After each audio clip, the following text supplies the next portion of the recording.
Conor McGregor all set to compete in his trilogy fight against Dustin Poirier at UFC 264. Conor McGregor finally addressed the Paul brothers and said that he doesn't rule out the possibility of competing with them. Possibly 2 Paul brothers ringside also, cage side. I couldn't care about them 2 dingbats. You don't see any future where you box either of those 2? I don't see so, but never say never. I mean, if they're going to keep competing and whatnot, who knows? But dingbats, the 2 of them. UFC lightweight contender Rafael Dos Anjos has been spotted in Las Vegas cutting weight in preparation for the weigh-ins on Friday. It looks like he has been brought in as a backup fighter just in case something happens to the main event. Conor McGregor recently reacted to the news and tweeted, "Put Dos Anjos in at the same time." Rafael Dos Anjos responded back saying, "Alcoholic hallucinosis from drinking cheap whiskey until 3:39 AM.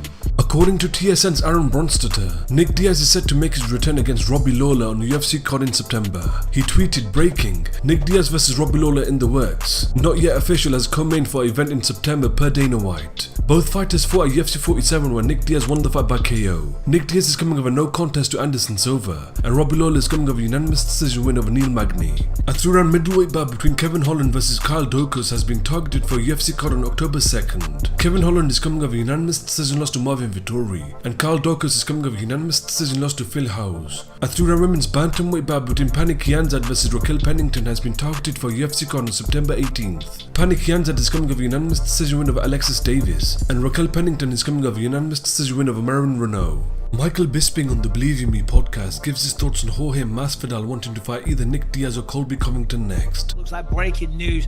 Abe Kawa tells Ariel Helwani that Masvidal, as in Jorge Masvidal, is targeting an October or November return against either Nick Diaz or Colby Covington. So Masvidal's going to fight Nick Diaz or Colby Covington. I mean, I would love to see Nick Diaz. I mean, that would be an incredible fight. I would love to. I mean, just Nick Diaz come back to the octagon. There was talk of that a couple of months ago. I think the talk was that Diaz was having meetings with Dana and all the rest of it, and then nothing. Then it just kind of died down a little bit. But I thought Colby Covington was fighting Usman next. I thought that fight was, while not announced, pretty much a done deal. I thought, if I'm Nate Diaz, I don't want him to take that fight. Because not that this is the case. It is not the case of Nate going to the bigger brother Nick and saying, "Hey, come and beat the guy that I couldn't." It's not the case at all. That's not how the Diazes operate at all. But it kind of looks like that. Do you know what I mean? And if Nick was to beat him, I just think if I lost it at a professional fight and then one of my older brothers went and beat him, I don't know. Those Christmas dinners, those Thanksgiving dinners, those little get-togethers, they'd be a little bit tricky. You know what I mean? Because every time you have a beer and you start having a difference of opinion, you'd be like, well, just remember who won the Masvidal fight, okay? Let that be a lesson to you. I wouldn't like that. Who knows with Nick Diaz? You never know. I want to see him back, though. He's great. So's Nate. Love them both. And Diaz has been out for 5 years. 5 years is a significant amount of time, but I would like to see him back, though. He's got some fun fights. Push up position, man. It's not that hard. Just run around me. Run in front of me. Push up position. Burn out. Go. Let's go, DC. Burn out. Fast. Let's see if you understand. Go around me. Faster. Usman. Go. You're going in this direction. Army cross. Legs up in the air. Just pulling yourself with your arm. Go to the circle. Go! Go! Legs up in the air, go! Same way, go! Legs up in the air! Pull! Whoa! Shut up! Okay. Now we talk. Hey, whenever you're done, go!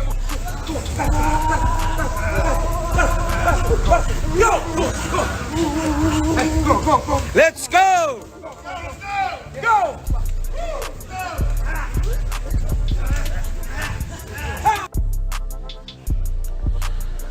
Ближе. Хорошо. До конца еще. До конца стоять. Kenny Florian on the Anik Florian Podcast gives his thoughts on the UFC booking an interim heavyweight title fight for UFC 265. Now, listen, I'm always going to defer with the fighter more often than not. I think that, when you're talking about a fighter like Francis Ngannou, who has worked hard to get there and finally become champion, these guys, they want to hold on to their belts as well. I don't think it's unreasonable to, wait another month to fight for the belt. And I think the UFC has big plans for them.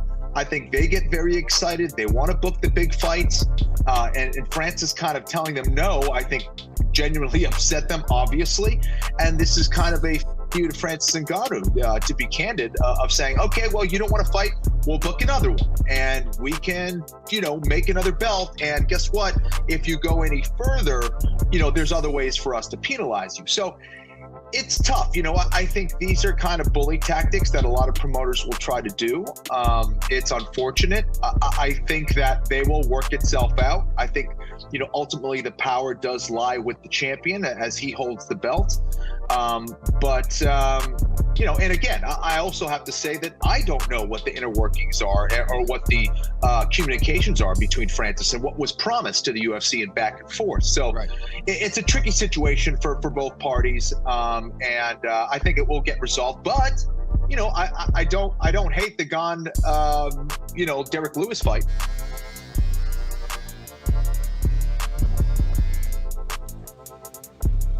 Cappuccino. Well, we got a big one this weekend, folks. Hope you're all doing well. It is Tuesday, July 6th. I am here in my hotel room at the Residence Inn in Las Vegas, Nevada. Just about to head over to the Circa Sportsbook for a shoot today. But I just got done filming King and the Sting with Theo Vaughn and Brendan Schaub, two of my favorite people in the MMA space. And just some good talk about Dustin Poirier and Conor McGregor, and got me thinking bigger picture about Dustin Poirier and how criminally underappreciated his UFC body of work is. I used to bang the drum for Tony Ferguson and his Hall of Fame credentials. The fact that he was the first lightweight in UFC history was Ferguson to put a double-digit winning streak on paper in the UFC, yet never competed for the undisputed UFC lightweight title. Of course, Dustin Poirier has had the chance to compete for the undisputed title, but he's never won it, despite the fact that he's got basically every lightweight scalp other than Khabib Nurmagomedov on his resume that you would possibly want. And I know when it comes to the UFC Hall of Fame, it's not as though there's this big voting body or any hard and fast criteria. And I know for a lot of people, this conversation, not unlike the greatest of all time conversation, falls on deaf ears because these guys are still competing and many of them are still in their prime. But here's Dustin Poirier coming up on his 26th UFC appearance. He has 19 UFC wins, 11 of those at 155 pounds compared to just one lightweight win for Conor McGregor. I just don't know how you deny this man a UFC Hall of Fame slot. And certainly you could pick any one of his fights and throw that in the fight wing. But in terms of his modern era candidacy, Dustin Poirier is a first ballot Hall of Famer, regardless of what happens on Saturday night. I think we got 5 more sleeps, folks. Maybe 4. Let's go.